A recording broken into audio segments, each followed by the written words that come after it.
Hi, I'm Esther Livingston. I'm the internship director here at Berea, and we're going to talk about remote internships and just a very little bit about an alternative option as well. Let's start by thinking about the pros and cons. You know, there's always positive and negative things about internships in different forms, but specifically remote internships. These are some of the positives and negatives. Some people say that when you're doing a remote internship, that the opportunity for informal communicating and networking is lost. And it is to a certain degree. You know, you can't just step in the doorway, and ask somebody a question or chit chat when you go into the break room or something like that. So you do have to be intentional about creating those opportunities, since you do lose somewhat in that. Also, you do have to be really adaptable in the way you communicate. You have to do it the way your supervisor wants, and you just have to be more flexible in your communication. And then also, one negative thing is that employers who offer remote positions for the first time usually aren't very good at it. The first time through is a little bit bumpy. So you would want to find out, is this the first time they've offered remote internships? There are some companies that are so great at this, like Google, they're very good at remote internships. And so, there's no question that that is going to be structured well. But if it's a smaller company and they're doing it for the first time, they may or may not be good at it. Then on the positive side, clearly, it gives you more flexibility and freedom, to do work when you need to, that sort of thing. And this is a skill that you're likely going to need in the future, to be able to work remotely and to have that on your resume. You can work anywhere you've got good internet. You don't have to commute. You don't have to worry about traffic. Finding housing is less complicated. You can usually, if you're living at home, you can stay there. Or if you have some other housing already arranged, it's just less complicated usually. And you're probably not going to get canceled because of the pandemic. We've all experienced too much of that lately. And there's probably other positive and negatives that you can think of based on your individual circumstances. So what is it that makes a remote internship a good one? There are some clear things that help you identify what's a good one. An onboarding process, and that means the way they orient you, the type of orientation they give you. And an onboarding process usually indicates it's more involved. And you want that to happen right away from the very first day. And so it could include all of these different things, some type of virtual orientation, maybe some videos that you watch, or a meeting with people where they introduce you to, and your supervisor lets you know what the expectations are, and you talk about those things. Also, if the projects have been carefully planned and outlined for you, sometimes they can do that, for a week at a time, but sometimes they do it for the whole experience. And that's really amazing, I think, and great when they do that. That's a very good sign. Then you want to have common checkpoints, especially at the beginning. You're going to want to have regular meetings with your supervisor. Some places allow you a midpoint check-in with leadership, and that usually means the people above your supervisor. And some of them have you do a presentation or a report at the end of the internship based on what you did. So all of those things are really good signs that it's likely to be a good internship. And also, of course, you're going to need to access information if you're going to do this remotely. And that a good remote internship is going to have access ready for you on the day you start. If you have to have access to certain programs, or like at Berea, it might, you're going to have handshake access and banner and whatever else, whatever type of software they're using, you need that access right from the beginning. And you need support ongoing, throughout the whole experience. Those are things that are likely to ensure that you have a good experience. So when you're interviewing, you want to ask about these things. What is your onboarding process or the orientation process? They might call it that. What is the structure of the experience?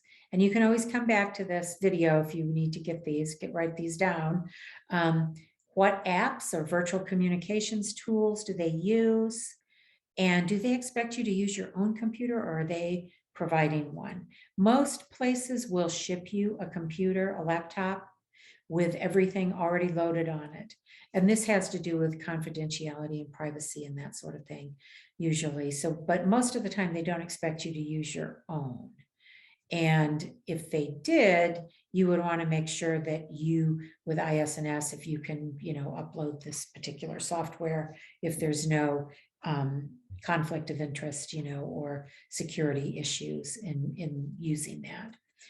These are some of the common, tools that they use for virtual meetings. And this is, where everybody's pretty used to these things now. Of course, Teams isn't on this list, so it's certainly not an exhaustive list.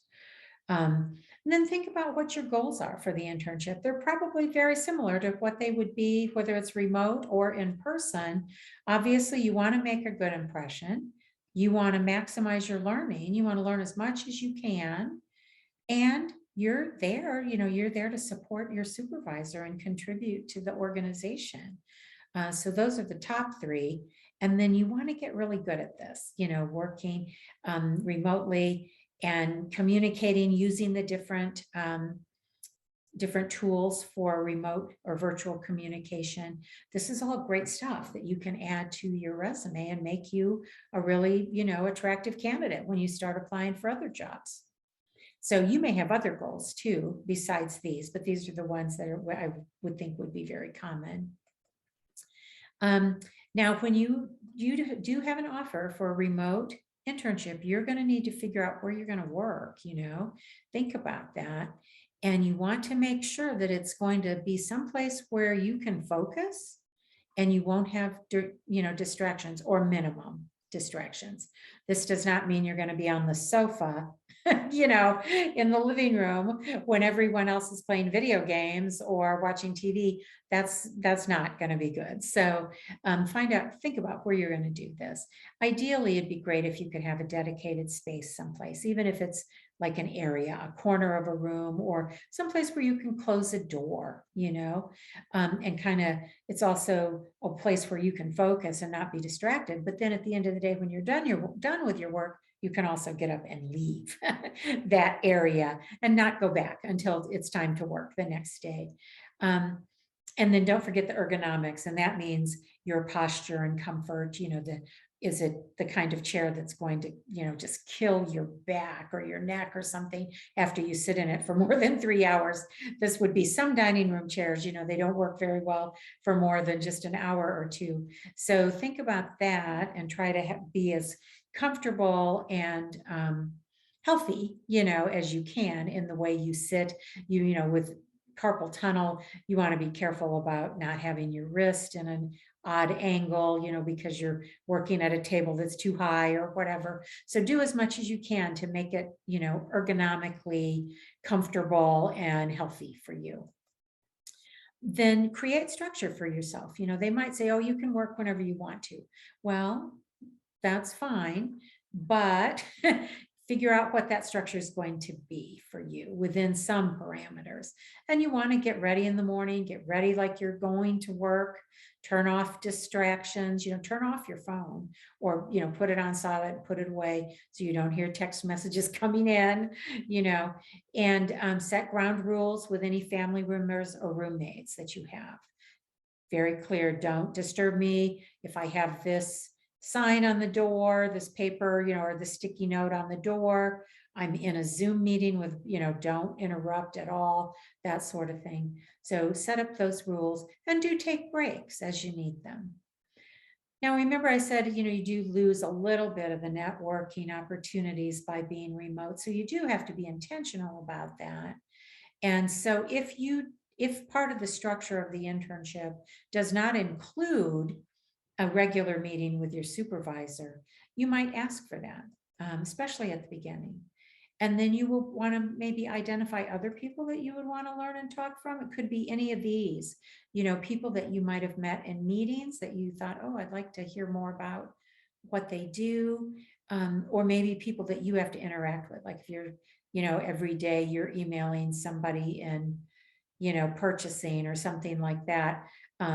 Maybe you would want to have an opportunity to actually Zoom, with them and see their face, and talk to them about what they do. That would be something to think about. Or maybe just look in the website, see who's doing what, who's doing something that's really interesting to you. And even ask your supervisor, is there someone you think that I should meet? While I'm here, I'd like to take advantage of that, maybe do some informational interviews. And by that means like, what was the path you took? What degree do you have? Where did you go to school? What was the most valuable thing that helped you become successful? What was a mistake? Or, well, not a mistake, maybe if you could start over, what would you do differently? That's a better way to phrase that. And people do like to talk about themselves and are usually quite happy to share if they're not super rushed, so you would want to, reach out, set a time when you might be able to talk. Certainly you want to do this with other young professionals and interns. So make those networking connections, get contact information, so you can reach out to them after the internship and that sort of thing. And then just create those opportunities. What will it be? Arrange a time to do some kind of a coffee chat remotely or walk and talk. I don't know. Sometimes people do that. I think that would be hard to do by Zoom, but you could certainly do it by phone, maybe. Whatever is comfortable, and makes sense for you. And you do have to over communicate a little bit when you are in a remote internship. You definitely want to find out how your supervisor prefers that you communicate. Do they want you to email first?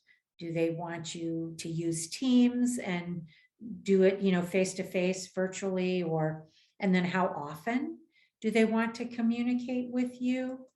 And then when is this, the frequencies, I might mean every day, 3 times a week, that sort of thing. But when might be, do you want me to do this only at the times that you specified, or as needed, or only after I finish, a certain task, or a certain project? So think about those things and make sure that you're very clear about how they want to do it. And then find out, what do I do if questions come up at other times? These are just all the things you want to include. Make sure you're aware. And then follow through the way they specify. Make sure that you do follow their instructions on how they want to communicate. And when you do have a Zoom meeting, be on time. Zoom, I'm always embarrassed when this happens to me because I think I should have known better. If I come right in right before a meeting starts and then Zoom has to update, then it's like, and then I'm late. So, give yourself a few extra minutes in case you have to update, but do have your notes with you. Be prepared for those meetings with questions or ideas or, completed tasks or, anything that you need to talk about. Just be ready for that in the meeting. And you may want to ask for feedback. If you do ask for feedback, you have to take it, you have to accept it. So think about that. But I think it's really a good way to grow and learn and become more self-aware, so if you want to let your supervisor know that you want to learn and grow and that you would appreciate their feedback on your work, especially, if you're doing a project or writing or even in other areas as well, but you can let them know that you would appreciate that. And then, if they give it to you, you want to accept it graciously, even if it's something that you disagree with, it's like, oh, I don't do that. That's not accepting it graciously. So you want to reflect on it and think, wow, if you did disagree with it, hopefully you would agree. But if you did disagree with it, if they said, this is an area you can grow in, or I would like to see you do more of this or less of that, don't take it personally, just reflect on it and try to learn from that. Because this is your chance to grow as a young professional. Then I think it's a great idea to document the work that you're doing, to keep track of the things, the assignments that you're doing each day, what you're working on, what you complete, anything you create for them, and then also the skills that you're learning. And you can use this in your journals and things that as you're doing for your credit for your internship, but it helps you really sort of organize and think about what you did and accomplish for them. So what were the areas you focused on? What projects did you work on? And who did you work on them with? Then create that list of tangible achievements. And you can use that when you're communicating with your supervisor. It's really important remotely. It's a little bit, may not be quite as easy for them to see what you're accomplishing and how hard you're working. So this is a good way to do this. Use it for that, but then you also can use it for updating your resume, your LinkedIn profile, and Handshake with new skills, new experiences. Now keep in mind, when you are in video meetings, of course, I think most of you would know this, you've done enough remote stuff by now, but mute your phone, use your webcam and your mic, but mute yourself when you are not talking. Just have mute on. Make sure to, be able to turn it on and off quickly. And if you do have to step away for some reason, and you're in a meeting with several people, just turn off your video briefly. It's nice if you can have a photo that, shows with your face when you do have to step away, when you turn off your video. There's a way to do that. And I won't go into that here, but there is a way to do it, and you can ask someone, look it up if you're not sure. And then be aware of your background. You probably want to use some type of a professional looking background, like the one I've got behind me. Of course, this is a Zoom background. And that's just, it's advisable, I think. Now, do pay attention to what is being said in the meeting. Give eye contact to your camera, and don't be multitasking while you are in a meeting, especially with your boss. Or even with 3 or 4, you're the intern, and they are looking at you, they're assessing you all the time, so it's kind of like, I always say that an internship is like a long, interview. So don't be multitasking. Make sure that you're paying attention. And then when you have work assignments, I'd like you to finish this project, that project. This is not class. This is not like a class where you can come back and say, oh, I didn't have time to finish that. I was so tired. I needed to rest, or, you don't do that for work. You might try that with faculty, and it may work for you sometimes, but not for work. That's not going to go over well at all for internships. And also don't put it off till the last minute, like you might with homework. You put something off to the last minute, and then you work really hard to get it done, and it's probably not as good as it would have been if you'd given yourself a little bit more time. So don't do that with your work assignments here. Do be flexible, because you can expect things to change. Even if there was a nice plan that was outlined from the very beginning, circumstances and priorities change, so you would have to be flexible as well. You should expect that. And then resist the urge to just operate the same as before, because it's different. When you're doing a remote internship, you're going to just have to really pay attention and follow instructions that the supervisor may give you or ask of you, things they ask of you. You have to write these things down. Do you know this? Make sure you do. I'm always shocked at how many people will come into a meeting where they've asked me for an hour of my time to sit down and help them find an internship. And I start talking, and usually about 15 minutes in, I start seeing panic in their eyes because they didn't bring anything to write on. Yeah. And then they will often ask me, do you have something I can write on. And it's like, are you kidding me? Yes, of course I do. And I know that you just don't think about that, but you need to, if you're going to have to take notes, somebody's not going to write it all down for you and hand it to you. So make sure that you're taking notes in your meetings so that you'll be able to follow up and be prepared for those meetings. Obviously this is a really obvious one. You've got to have great Wi-Fi internet access. Doesn't have to be wireless, but internet access wherever you are if you're going to do a remote internship. You have to have that. It's just, absolute necessity. So there's really not any reason why you couldn't work remotely for an internship, and, still get the advantages, learning, new skills, clarifying your career direction, that sort of thing, that would normally come, with an internship that was in person. So you can do it. But it does take a little more, you have to acknowledge, it does take a little bit more self-motivation on your part. And you can do this though, you can find ways to make a good impression and get to know your colleagues and, build those connections. So you can do it with a remote internship. Now, before you leave that internship, you do want to ask for a letter of recommendation.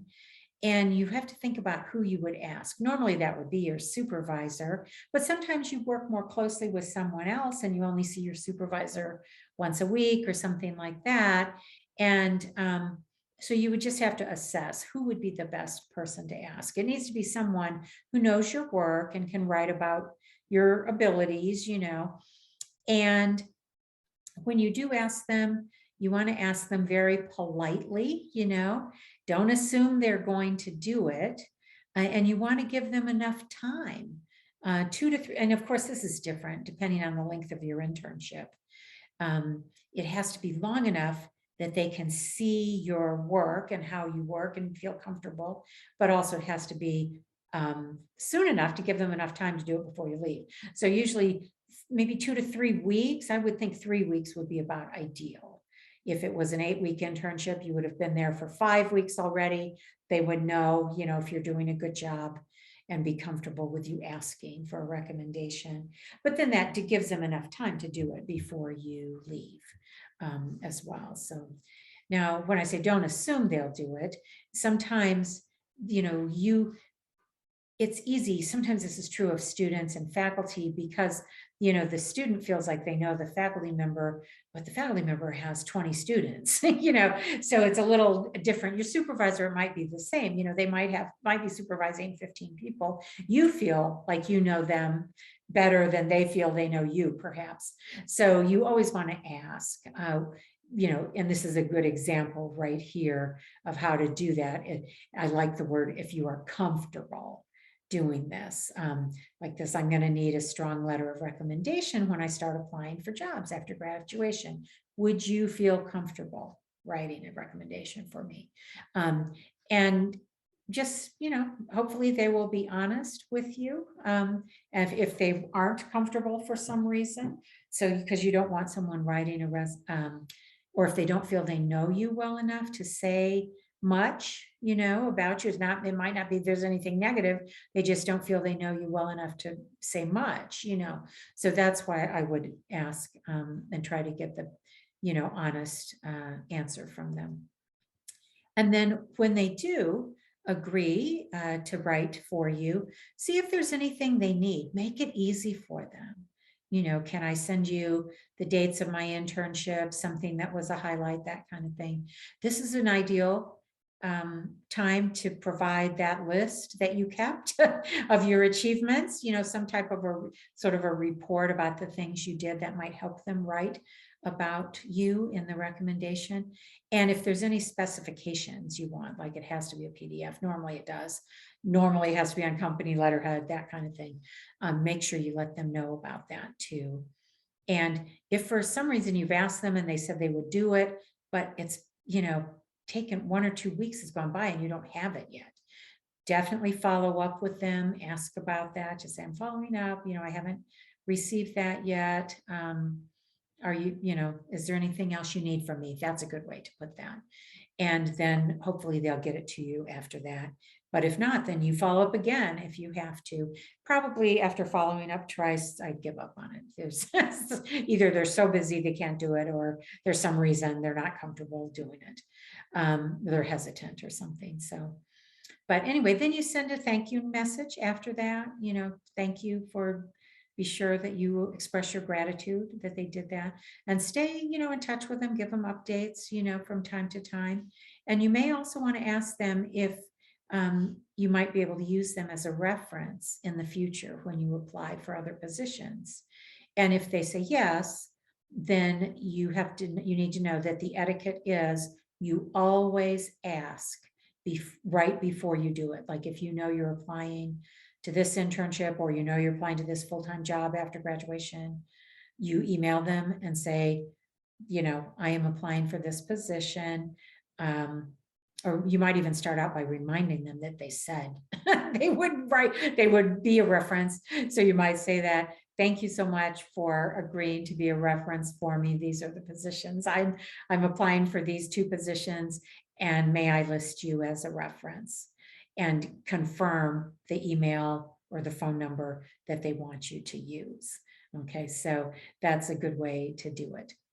Never put them on the application and submit it and then email them and say, I listed you. That's really bad. Okay, don't do that. It just feels very wrong. And you need to ask before. Okay. Let's see what else. That's everything about remote internships. So let's talk just very briefly about alternative internships. There is this type of internship called a micro internship. It's really very short term. Most of them are like 1 day to 2 weeks, and they're project based. So there's like this one thing an employer needs to have someone do, and they're going to pay this price for it.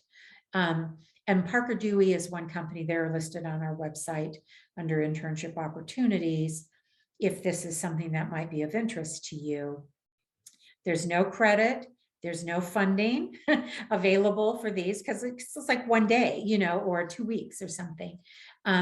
So because you can't register for credit, an F1 student, an international student, could not do one of these micro internships, because you can't work without being registered for credit, and you can't get credit for this. So that doesn't work for you.